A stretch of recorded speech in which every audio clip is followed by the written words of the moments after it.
അടിമുടി മാറ്റത്തോടെ school menu. ചോറും കറികളും പാലും പായസവുമെല്ലാമായി ഉച്ചഭക്ഷണം കളറാണ്. ആഴ്ചയിൽ ഓരോ ദിവസവും ഓരോ മെനു എന്നത് മാറി മാസത്തിൽ 21 ദിവസവും വ്യത്യസ്ത വിഭവങ്ങളാണ് നൽകുക. ജില്ലയിൽ 22 സ്കൂളുകളിലെ ഉച്ചഭക്ഷണ മെനു സോഷ്യൽ ഓഡിറ്റിന് വിധേയമാക്കും.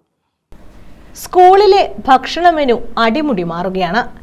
പഴയ രീതിയിലുള്ള കഞ്ഞിയും പയറുമെല്ലാം ഓർമ്മയായി.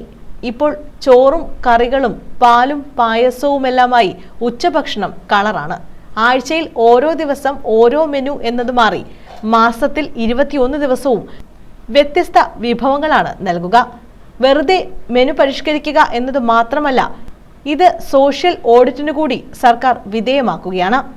ജില്ലയിൽ 22 സ്കൂളുകളിലാണ് ഉച്ചഭക്ഷണ മെനു സോഷ്യൽ ഓഡിറ്റിന് വിധേയമാക്കുന്നത്. ആദ്യഘട്ടത്തിൽ സോഷ്യൽ ഓഡിറ്റിനായി അധ്യാപക രക്ഷകർതൃ സമിതിക്ക് പരിശീലനം നൽകും. രണ്ടാം ഘട്ടമായി ജനപ്രതിനിധികൾ, ആരോഗ്യ പ്രവർത്തകർ എന്നിവരുൾപ്പെട്ട സമിതിയാണ് ഓഡിറ്റ് നടത്തുക. കരുനാഗപ്പള്ളി UPGSൽ നടന്ന രണ്ടാം ഘട്ട ഓഡിറ്റിംഗ് നഗരസഭാ സ്ഥിരം സമിതി അധ്യക്ഷൻ റെജി ഫോട്ടോ പാർക്ക് ഉദ്ഘാടനം ചെയ്തു. കേരള സർക്കാർ വിദ്യാലയങ്ങളെ വളരെ ആകർഷണീയം മാത്രമല്ല, വിദ്യാഭ്യാസ മേഖലയിൽ കുഞ്ഞുങ്ങൾക്ക് കൊടുക്കുന്ന ആഹാര രീതികൾ വളരെ വിഭവസമൃദ്ധമാണ്. ഉച്ചപ്രസംഗം സൂചിപ്പിച്ചതുപോലെ ജോവൻ കുഞ്ഞുങ്ങൾക്ക് ജയിലിൽ കിടക്കുന്ന കുറ്റവാളികൾ കൊടുക്കുന്നതിനേക്കായി നല്ല എന്ന് പറയുന്നത് ഒരുപക്ഷെ എല്ലാ സ്കൂളുകളിലും കൊടുക്കാൻ പറ്റിയില്ലെങ്കിൽ കൊടുക്കുന്നത് നല്ല ആവശ്യമാണ്. പറഞ്ഞുകൊണ്ട് ഞാൻ പറയുന്നത്. അലക്സ് ജോർജ് അധ്യക്ഷത വഹിച്ചു. കില ഫാക്കൽറ്റി തോപ്പിൽ ലത്തീഫ് വിഷയാവതരണം നടത്തി.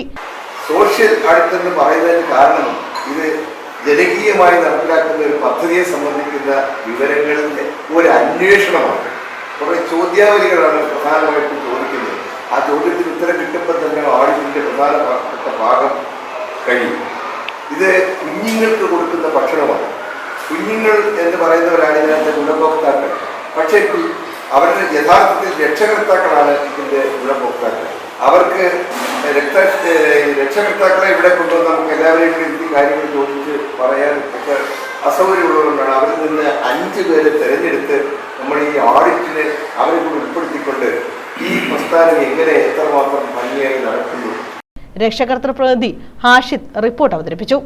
നഗരസഭാ സ്ഥിരം സമിതി അധ്യക്ഷ ഡോക്ടർ പി മീന, പ്രധാനാധ്യാപിക ജമീല, വിനീത തുടങ്ങിയവർ പങ്കെടുത്തു. News bureau, Karunagappally.